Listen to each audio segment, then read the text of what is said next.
Pilek saja itu sakitnya luar biasa.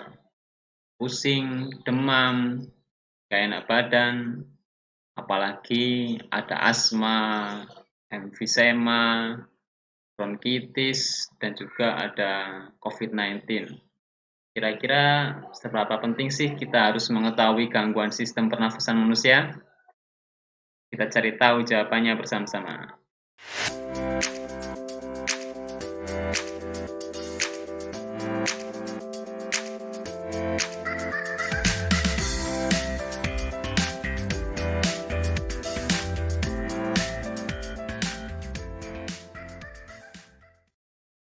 Oke, Assalamualaikum warahmatullahi wabarakatuh.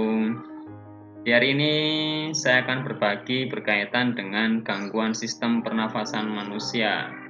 Mana materi ini akan membuat kita bersyukur karena kita tidak perlu membeli oksigen untuk bernafas. Kita tidak perlu mengeluarkan dana, kita masih bebas menghirup udara. Karena gangguan sistem pernafasan manusia itu sakit dan juga mahal.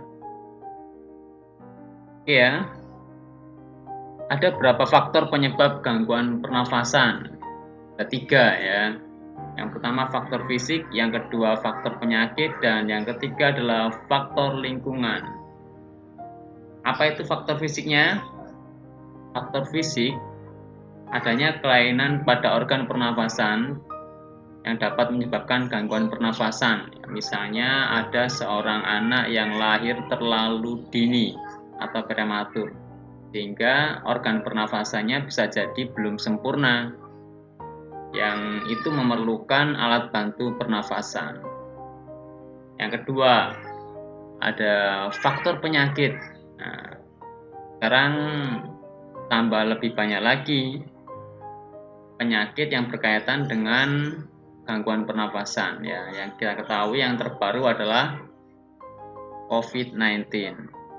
Di antaranya yang lainnya adalah flu, asma, bronkitis, emfisema, kanker paru-paru, dan COVID tadi. Faktor lingkungan. Nah, jadi kita bernafas menghirup oksigen di sekitar lingkungan kita. Apakah lingkungan kita itu kotor, ada asap kendaraan, asap pabrik, atau ada zat-zat kimia. Nah, udara yang tercemar itu menyebabkan oksigen menipis dan terkontaminasi dengan zat-zat yang berbahaya tadi. Oke ya, jadi ada berapa penyakit yang berkaitan dengan sistem pernafasan. Yang pertama adalah emfisema, kedua asma, tiga kanker paru-paru, keempat TBC, yang kelima bronkitis, yang keenam flu, dan yang ketujuh adalah yang saat ini kita ketahui bersama COVID-19. Ya, kita ke COVID-19 terlebih dahulu.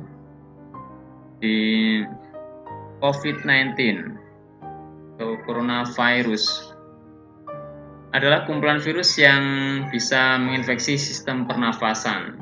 Nah, ini informasinya sudah sangat banyak dan diinformasikan oleh media massa nasional maupun yang lokal. Insya Allah semuanya sudah paham berkaitan dengan ini sampai kita bisa mengetahui bagaimana cara pencegahannya, cara mengantisipasinya dan seterusnya. Ini apa itu coronavirus? Ya, ditemukan di Wuhan dan seterusnya. Terus ada lagi namanya emfisema. Mohon maaf ya kalau backsoundnya itu ada anak-anak nangis terus kemudian teriak-teriak dan seterusnya karena emang ini lingkungannya adalah lingkungan anak.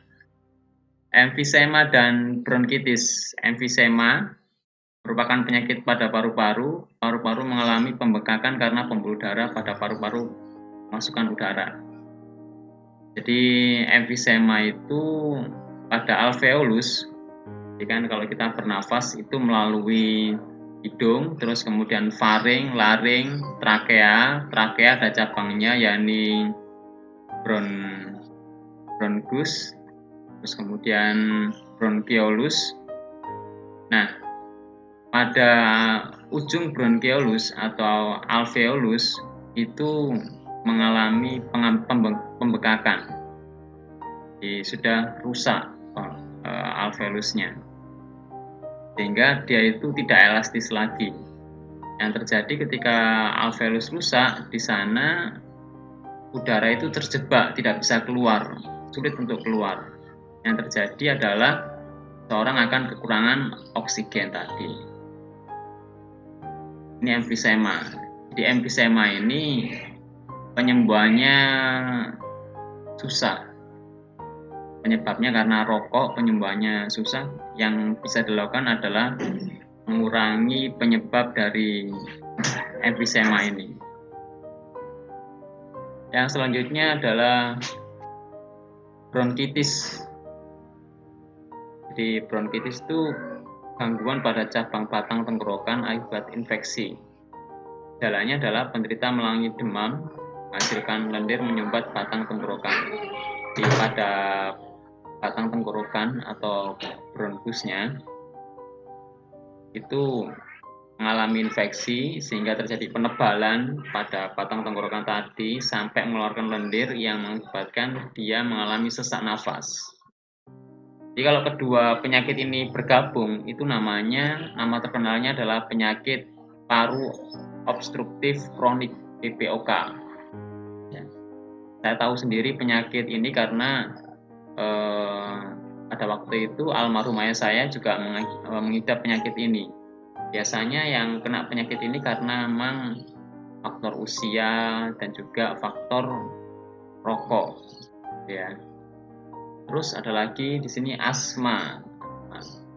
Ini kelainan penyumbatan saluran pernafasan yang disebabkan oleh alergi debu, bulu, dan perubahan cuaca.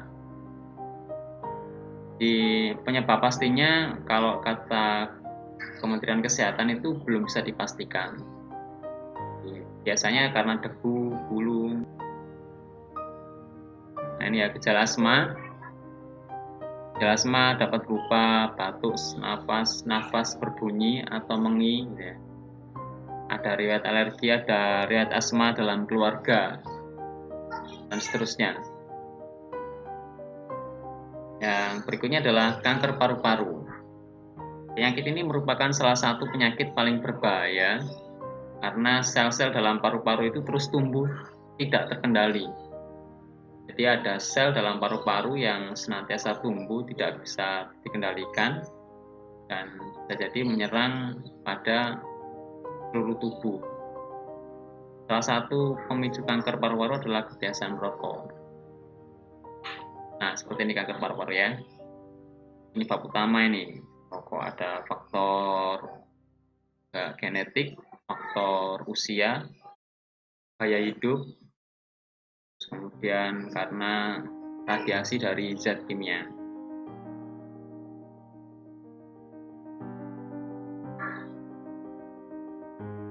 Terus TBC, penyakit ini merupakan penyakit paru yang disebabkan oleh Mycobacterium tuberculosis.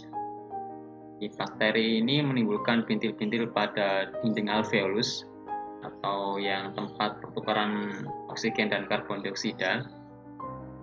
Jadi kalau lama-lama menyerang maka dia akan semakin luas dan menyebabkan sel-sel pada paru-paru mati. Jadi akibatnya paru-paru menguncup dan mengecil sehingga dia itu yang mengidap ini akan terenganga. Nah ini ya, ini fakta seputar TBC yang merupakan salah satu dari 10 penyebab kematian terbesar di dunia. Yang selanjutnya, ternyata masih ada. Flu merupakan penyakit yang disebabkan oleh virus influenza. Penyakit ini timbul dengan gejala bersin-bersin, demam, dan pilek. Jadi ternyata ada beda antara flu dan pilek. Nah, ya. Ini kalau flu seperti ini dan pilek seperti ini ya. Oke, itu saja beberapa penyakit-penyakit yang harus kita kenali berkaitan dengan sistem pernafasan. Jadi kalau kita sudah mengetahui itu, kita harus menjaga sistem pernafasan kita dan bersyukur kita masih diberikan kesehatan. Oke, selesai tadi berkaitan dengan gangguan sistem pernafasan pada manusia. Oke, tetap jaga kesehatan dan semangat.